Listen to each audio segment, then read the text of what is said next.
ഇതാണ് തോരൻ വെക്കാനുള്ള അച്ചിങ്ങ. ഞാൻ അതെല്ലാം വാടി തുടങ്ങി. ഇത്തിരി ഒരു ഉപ്പ് വെള്ളത്തിൽ ഇട്ട് വെക്കും നാത്തൂനെ. വെള്ളം എടുക്കട്ടെ.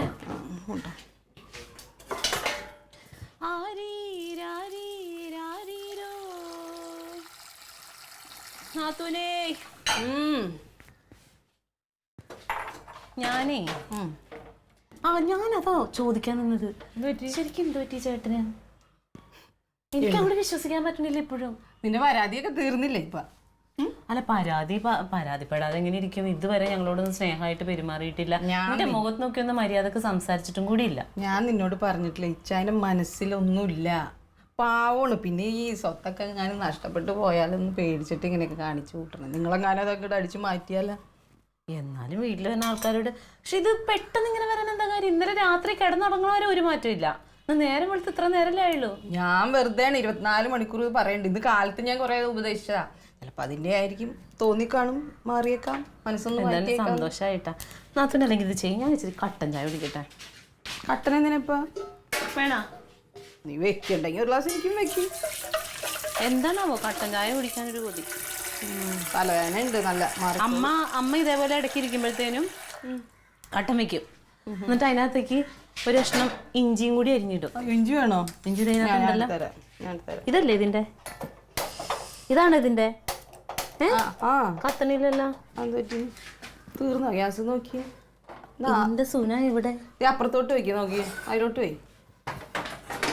അത് വെച്ച് നോക്കി. മാറി, ഞാൻ തുറന്നോളാം. ഒന്ന് നാത്തൂനേ, നല്ല നടുവേദന നാത്തൂന് ഏത് നേരം. നാത്തൂനുണ്ട് നടുവേദന? എനിക്ക് ഇങ്ങോട്ട് ഞാൻ ചെയ്തോളാം. എനിക്ക് നടുവേദനയൊന്നുമില്ല. എന്റെ അമ്മ നല്ലോണം രക്ഷ ചെയ്തിട്ടുണ്ട് എനിക്ക് പ്രസവത്തിന്. ക്ലീറ്റോന് ഇതാ ഏറ്റവും ഇഷ്ടം. സാധാരണ ഈ പ്രകടനത്തിനൊക്കെ പോയി വരുമ്പില്ലേ, ഒരു കഷ്ണം ഇഞ്ചി ഇട്ട് ചായ കൊടുത്താ പിന്നെ വേറെ ഒന്നും വേണ്ട. എന്നാ വേഗം ഉണ്ടാക്കി, എനിക്ക് കുടിക്കാൻ കൊതിയായിട്ട് വയ്യാം. എനിക്കിപ്പോ ഇന്നിപ്പോ ക്ലീറ്റോന്റെ കാര്യം ഓർത്തിട്ടാ. എന്തൊക്കെ ഈ സാധാരണ ഇങ്ങനെ പ്രകടനത്തിന് പോകുമ്പോഴേ ക്ലീറ്റോന്റെ പ്രസംഗം കേട്ടിട്ടുണ്ടോ? ഇല്ല. എന്റെ പൊന്നെ, അതല്ലേ കേൾക്കേണ്ടത്. ഭയങ്കര സംഭവം ക്ലീറ്റോ. പിന്നെ അല്ലാതെ തിരുവനന്തപുരത്തില്ലേ മറ്റേ ക്ലീറ്റോന്റെ പ്രസംഗം കേട്ടിട്ട് എതിർ പാർട്ടിയിൽ നിന്ന് ഒരു 10-50 ആൾക്കാർ ഒരുമിച്ച്. അതുകൊണ്ട് ക്ലീറ്റോനെ പ്രസംഗിപ്പിക്കുന്നത് മറ്റു പാർട്ടിക്കാർക്ക് ഇഷ്ടമല്ല. അവരുടെ അണികൾ ഇങ്ങോട്ട് പോരും. പിന്നെ ഒരു പ്രാവശ്യം മറ്റേ പെട്രോളിന്റെ വില കൂട്ടിയില്ലേ, പെട്രോളിന്റെ വില കൂട്ടിയപ്പോഴത്തേനും അതിനെ പ്രതിഷേധിച്ച് ക്ലീറ്റോ ഇങ്ങനെ പ്രസംഗിച്ചു.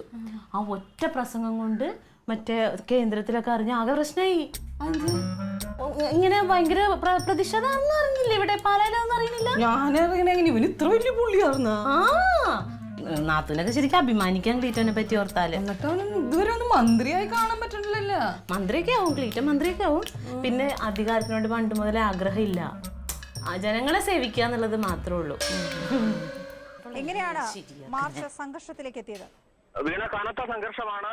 പോലീസ് ഗ്രനേഡ് പ്രയോഗിച്ചു, ഒപ്പം തന്നെ കണ്ണീർവാതകം പ്രയോഗിച്ചു. മാധ്യമപ്രവർത്തകർക്ക് ഉൾപ്പെടെ പരിക്കേറ്റിട്ടുണ്ട്. ഒരു മാധ്യമപ്രവർത്തകൻ ഇപ്പോൾ വളരെ ഗുരുതരമായ നിലയിൽ ഇപ്പോൾ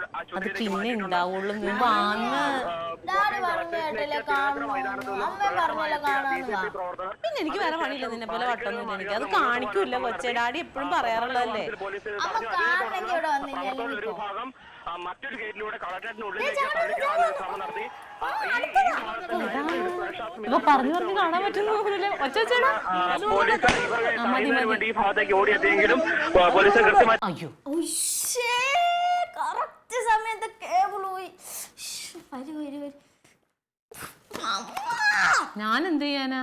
നമ്മുടെ ഡാഡിയുടെ പ്രസംഗം കേൾക്കാനുള്ള യോഗം നമുക്കില്ല. ഓഫ് ഇട്ട് ഓണാക്കിയാലോ? എന്നിട്ട് എന്താ പ്രയോജനം? ചെയ്ത് നോക്ക്. വരുന്നില്ല. കേബിള് പോയി. ബാ എന്നേക്ക്. ഇനി ഭക്ഷണം എനിക്ക് കാണണം. ഇത്രയും നേരം കഷ്ടപ്പെട്ടിരുന്നാ കണ്ട ബാക്കിയൊക്കെ. എന്നോട് പറഞ്ഞു ഞാനല്ല കേബിളിന്റെ ആള്. നിനക്ക് കാണണമെന്ന് അത്യാവശ്യമാണെങ്കിൽ അമ്മേനെ കണ്ടോ. അമ്മേ വാ എന്നക്കടി. ഡാഡിയുടെ പ്രസംഗം അമ്മ വരുമ്പോ കേൾപ്പിച്ചു തരാം. വാ എഴുന്നേക്ക്. ഇനി ഞാൻ എന്റെ വീക്ക് തരൂട്ടോ ഞാൻ. വാ അവിടെ. എടി പെണ്ണ് എവിടെയെങ്കിലും ഇരിക്കാൻ നീ. ഞാൻ വന്നേ. വേണ്ട നാത്തൂനെ, ഇത് തിരിയല്ലേ ഉള്ളൂ, ഞാൻ ചെയ്തോളാം. വന്ന് ആണാ?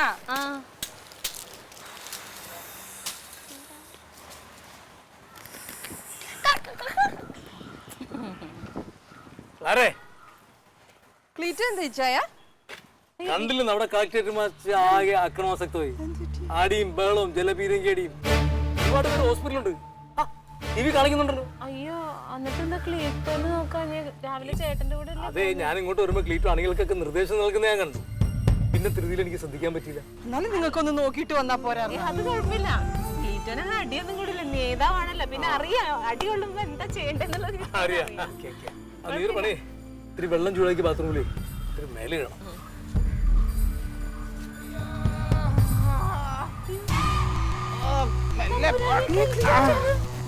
എത്ര ഏട്ടാ? 100 രൂപ. ചേട്ടാ ശാരീരികമായും മാനസികമായും തളർന്നു നിൽക്കണം. സാമ്പത്തികമായിട്ട് തകർക്കൽ ഇത്രേ ഉള്ളൂ.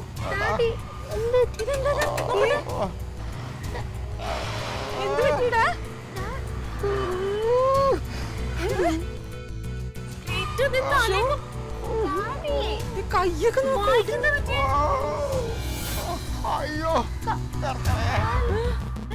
എന്താണ് ഈ മനുഷ്യൻ എങ്ങോട്ടാ പോയത് കളക്ടറേറ്റിൽ നിന്ന് പറഞ്ഞിട്ട്? പള്ളിയിലൊന്നും പറ്റിയില്ലേ? എന്താ ക്ലീറ്റോ? എന്താടാ പറ്റി പറഞ്ഞീ? എന്താ പറ്റിയത്? നിന്റെ കെട്ടിയോട് ചോദിക്കടി. എന്താ ചെയ്ത മനുഷ്യ? സാമത്തിന് പോയി. എന്നാലും നീ എന്നോട് നീ ചെയ്തല്ലോ. എന്ത് ചെയ്തെന്നീ പറയണേന്ന് നിങ്ങളോടല്ലേ ചോദിക്കണ മുഴുവൻ? ഇവൻ രാവിലെ എന്റെ കൂടെ സ്നേഹിച്ചെന്ന് ഫോട്ടോ എടുത്ത് എന്തിനാണെന്നറിയാമോ? സമരം നടന്നുകൊണ്ടിരുന്നപ്പോ ഒരു പോലീസുകാര് മൊബൈൽ എടുത്ത് വെച്ച് ഇങ്ങനെ നോക്കിട്ട് ഓടിക്കോട്ട് വന്ന് ഒറ്റ ചവിട്ടെന്റെ അതോടെ ഞാൻ എന്റെ കണ്ണ് തുറന്ന് നോക്കിയപ്പോൾ ചുറ്റും പോലീസുകാർ. എല്ലാവരുടെ കയ്യിലും മൊബൈലും ഉണ്ട്, മറ്റേ കയ്യിൽ ലാത്തിയുണ്ട്. മൊബൈലിൽ നോക്കും, എന്നെ തല്ലും, തല്ലി എല്ലാം കൂടെ എന്റെ ഒരു പരിപാടി. എന്നാലും നീ ഫോട്ടോ എല്ലാവർക്കും അയച്ചു കൊടുത്തല്ലോ അളിയോ. ഈ മനുഷ്യനെ കൊണ്ട് മുഴുവൻ തൂക്കുള്ളൂ. ഒന്ന് സ്നേഹമായിട്ട് വരുള്ളൂ. പിന്നെ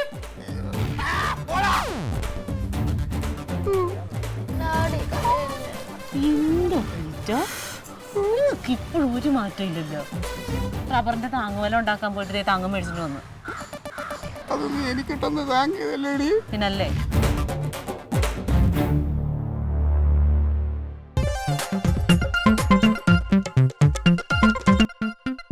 Alien versus Alien.